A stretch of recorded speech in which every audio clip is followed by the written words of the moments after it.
À la une, la disparition du général Jean-Louis Georgelin, l'ancien chef d'état-major des armées, est mort hier soir à l'âge de 74 ans, décédé lors d'une randonnée dans les Pyrénées. Le général Jean-Louis Georgelin avait été choisi par Emmanuel Macron pour orchestrer la reconstruction de Notre-Dame de Paris. À la une également, ce nouvel épisode de canicule qui frappe la France. 28 départements sont placés en vigilance orange. De fortes chaleurs qui risquent de durer jusqu'à mercredi prochain. Les détails dans un instant avec Inès Zegloul. Épisode qui inquiète d'ailleurs dans les centres hospitaliers.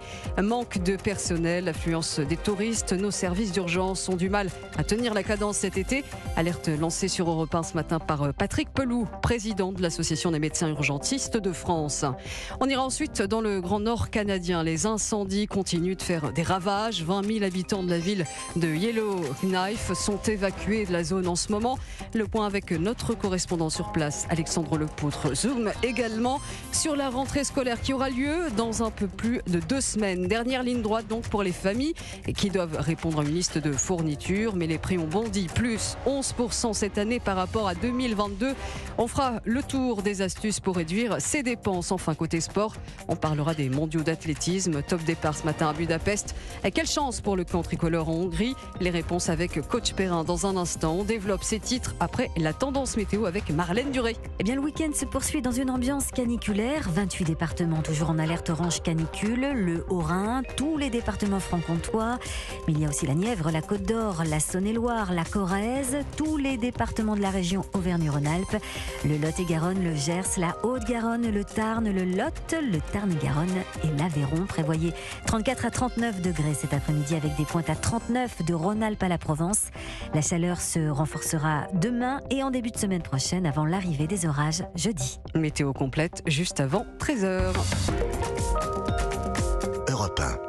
La disparition du général Jean-Louis Georgelin, cet ancien chef d'état-major missionné par le président de la République pour superviser les travaux de reconstruction de Notre-Dame de Paris. Il est décédé hier soir lors d'une randonnée dans les Pyrénées. Il était âgé de 74 ans. L'annonce de la mort du militaire a suscité immédiatement une pluie de dommages. L'ex-ministre de la Culture, Roselyne Bachelot, exprime sur Europe 1 sa très grande tristesse. On l'écoute. Jean-Louis Georgelin était devenu un ami. C'était un homme tout à fait exceptionnel. Certains n'ont pas compris qu'il ait été nommé à la tête du chantier de Notre-Dame de Paris par le président de la République, parce qu'on se disait mais que fait un militaire dans un chantier culturel? La façon de s'exprimer de Jean-Louis Georgelin pouvait être rugueuse. Il avait une grosse voix qui savait être la voix du commandement. On se souvient quand la flèche de Notre-Dame s'est effondrée en flammes, les gens qui pleuraient sur les quais de la Seine ne croyaient pas tous en Dieu, loin de là.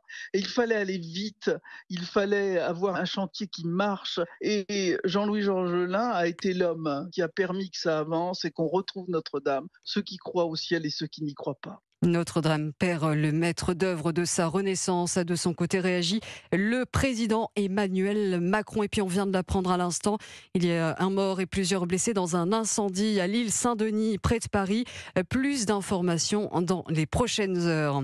La France frappée par une vague de chaleur tardive, de fortes températures en journée et un mercure qui ne redescend pas la nuit. 28 départements sont actuellement en vigilance orange canicule, du chaud et des services d'urgence qui craignent le pire avec des équipes surmenées, le manque de moyens. Cette semaine, beaucoup de soignants ont alerté sur un été particulièrement critique. Inès Zegloul. Oui, coup de chaud effectivement et lame sur les urgences, services nocturnes fermés, SAMU à l'arrêt. Les soignants retiennent leur souffle cet été. Une crise décrite par Christophe Prudhomme, docteur et porte-parole des médecins urgentistes de France. Difficulté au niveau du nombre de lits, pression financière, la situation s'aggrave et elle est pire cet été que l'été dernier parce que devant l'absence de perspectives d'amélioration, nous assistons à des démissions de plus en plus nombreuses. Voilà, une situation qui s'aggrave, elle est même inédite par endroits cet été car des zones très touristiques ou très fréquentées sont aussi touchées avec un cas emblématique, celui des urgences de Saint-Tropez, la star des stations balnéaires de la Côte d'Azur qui ont fermé 3 nuits d'affilée ce mois-ci. Alors à l'heure où nos métabolismes souffrent de la canicule, les passages aux urgences pourraient augmenter de 20% selon Christophe Prudhomme, c'est 20% de trop. dès qu'on a une augmentation d'activité, eh bien, le système s'effondre. On est obligé de jongler avec les lits, on est obligé de faire attendre les patients dans les ambulances parce qu'il n'y a même plus de brancard pour les accueillir dans les services d'urgence. Voilà, donc c'est cette augmentation d'activité qui est aujourd'hui insoutenable pour des services d'urgence qui sont déjà en tension en permanence. Alors face à l'afflux de touristes, certains hôpitaux s'organisent déjà comme à Arcachon où des généralistes se sont installés sur le parking pour alléger les urgences. Mais l'hôpital fera face, a promis hier Aurélien Rousseau, le ministre de la Santé, qui rappelle l'importance de toujours appeler le 15 pour ne pas se déplacer inutilement. Inès Zegloul pour Europe 1. Alors la France a-t-elle tiré les leçons de la canicule meurtrière de 2003 ? Quel chemin reste à parcourir 20 ans après ce drame ? On écoute l'avis de Patrick Pelloux, le président de l'Association des médecins de France, invité d'Europe 1 Matin Week-end. 20 ans après, il y a une culture par rapport au risque de la canicule qui est bien imprégnée dans la conscience collective. Par contre, vis-à-vis de la compréhension et de ce qu'il faudrait faire pour éviter un nouveau drame, c'est plus compliqué. Les politiques n'ont pas fait grand-chose pour la prévention, notamment sur l'habitat, mais aussi sur l'aménagement des villes. Socialement, c'est pas bon du tout puisque ça s'est plutôt aggravé pour la classe moyenne et la classe la plus pauvre. Donc voilà, c'est un bilan très mitigé. Par rapport à 2003, on a fermé plus de 100 000 lits d'hospitalisation. Ce qui fait que si nous avions une espèce de scénario, n'est-ce pas, de canicule avec des afflux massifs, je ne sais pas trop comment on ferait. Patrick Pelloux, le président de l'Association des médecins de France, invité d'Europe 1 Matin Week-end. Selon Météo France, bien cet épisode s'annonce comme le plus chaud de l'été et comme l'un des plus tardifs avec un tel niveau d'intensité. Il devrait durer jusqu'à mercredi prochain. Une chaleur d'autant plus dure à supporter quand on est en voiture. Sur la route du retour des vacances, les Bisons futés hissent le drapeau rouge sur tout le pays dans le sens des retours ce matin. C'est orange dans celui des départs. Alors comment font les automobilistes pour trouver un peu de fraîcheur ? Reportage de Mélina Fachin sur l'A35 en Alsace. On va dépasser facilement les 30 degrés ce week-end ici en Alsace. Alors plus que jamais, une pause s'impose pour les automobilistes français et allemands de retour de vacances. On n'a pas une voiture climatisée, alors il fait très très chaud. Là, on mange une pomme. Quand il fait chaud, c'est mieux de manger sainement, comme des fruits par exemple. On vient chercher un peu de fraîcheur. On fait une petite pause à mi-chemin. Ça fait du bien la clim. À l'intérieur de la boutique, il fait bon, 10 degrés de moins qu'à l'extérieur. Et le magasin a fait le plein de boissons fraîches, de crème solaire, de pare-soleil. Massateur d'eau qui se vend bien. Maïdon est responsable assistant de cette aire d'autoroute. Il sait que le week-end sera chargé et caniculaire. Alors il dispense quelques conseils aux automobilistes. Mettre la clim déjà dans le véhicule, de s'arrêter quand même tous les 2-3 heures et d'aérer le véhicule aussi, d'ouvrir le capot. Après de boire, de manger quelque chose de frais et penser à se nourrir aussi. Les enfants, du coup, il faut éviter de les laisser dans la voiture, qui s'aèrent, qui se dégourdissent, qui boivent de l'eau, qui mangent. Et puis pensez aussi à emporter une gamelle pour vos animaux de compagnie. Les chiens et chats qui sont les bienvenus ici dans la boutique, histoire qu'ils profitent eux aussi de la clim. Sur l'aire du Haut-Königsbourg, Mélina Fachin, Europe 1. Et il faudra s'habituer à ces températures records selon les experts du climat. Des épisodes qui vont devenir de plus en plus courants en ces prochaines années. Aujourd'hui, beaucoup de bâtiments sont équipés de climatiseurs extérieurs, une solution pas vraiment optimale, mais un autre système existe, des systèmes de refroidissement souterrain. Illustration à Levallois-Perret en région parisienne, une solution développée par Engie, délégataire de services publics dans la ville. Reportage signé Margot Faudéré. De grandes façades blanches et quelques voitures garées dans la rue. Rien de plus normal pour un quartier résidentiel à un détail près. À quelques mètres de profondeur, sous un des immeubles, se cache la centrale de refroidissement du quartier. Jamal Touati est responsable des réseaux de froid urbain chez Engie Solutions. On se trouve au niveau -2 de la centrale Eiffel qui accueille les groupes frigorifiques, le cœur de cette installation. Ces énormes blocs permettent de refroidir la chaleur prélevée dans les bâtiments avant de la redistribuer dans le réseau souterrain avec des pompes. Un système qui réduit par 2 les émissions de CO2 et qui est bien plus discret que des climatiseurs installés en extérieur. Sophie Deschiens est adjointe au maire de Levallois-Perret. À la demande des riverains, il était devenu de plus en plus compliqué pour eux de supporter les nuisances sonores créées par tous les groupes froids qui à l'époque étaient en toiture. La solution a tout de même un coût, plusieurs millions d'euros d'investissement pour Engie et son action se limite aux bâtiments situés à proximité.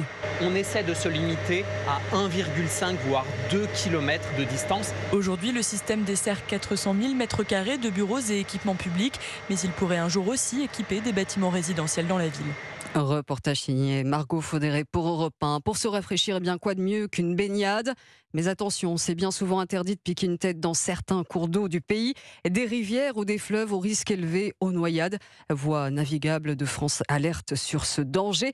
On écoute Cécile Avezard, elle est directrice territoriale du bassin Rhône-Saône. Ce qui est difficile, c'est qu'on est dans des périodes de très forte chaleur. Et évidemment, il y a un attrait irrésistible pour l'eau. On se baigne à proximité d'un barrage parce qu'on a l'impression d'être en sécurité. Et puis par ailleurs, on a l'habitude aussi de considérer que ce qui est dangereux, c'est surtout le risque bactériologique. Certes, c'est vrai, mais ce qui est vraiment mortel, c'est le risque de noyade. Et celui-ci, sur nos réseaux ou près de nos ouvrages, il est réel. Parce qu'il peut y avoir des courants, des contre-courants. Les eaux en surface peuvent paraître calmes, mais en réalité, même des nageurs aguerris peuvent se noyer. Et puis il y a une dernière chose que j'ai pas dite, c'est aussi sur nos réseaux, on a de très nombreux ouvrages où il y a des ponts.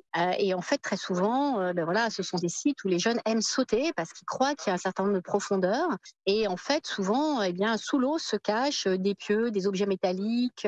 Et la profondeur est parfois très difficile à évaluer. Donc, c'est très risqué de sauter depuis les ponts le long des berges. Cécile Avezard au micro de Louise Salé pour Europe 1.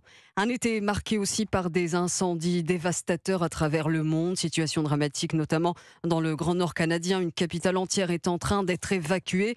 Les 20 000 résidents de Yellowknife ont eu pour consigne de quitter leur domicile en raison d'un feu de forêt menaçant. Une opération d'une grande ampleur qui doit se poursuivre tout le week-end, Alexandre Lepoutrin. Et elles devront se faire le plus rapidement possible. Le feu de forêt est à 15 km de la ville et pourrait s'y approcher encore ce week-end. Des milliers de personnes sont déjà parties par leurs propres moyens. C'est tout un périple dans cette région reculée du Canada. Alors des avions ont aussi été affrétés et d'autres vols sont encore prévus aujourd'hui. Les évacués ont été envoyés vers la province voisine de l'Alberta, mais là-bas les centres d'évacuation atteignent leur pleine capacité. L'heure est donc à la solidarité. Plusieurs provinces canadiennes se mobilisent pour accueillir les derniers évacués. Et du renfort a aussi été envoyé sur place à Yellowknife, dont 150 militaires. Le Premier ministre Justin Trudeau, lui, s'est rendu hier soir dans un centre d'évacuation à Edmonton, en Alberta. Ottawa promet de mobiliser toutes les ressources nécessaires pour répondre à cette saison des feux historiques au Canada. Car le Grand Nord est loin d'être le seul à être touché.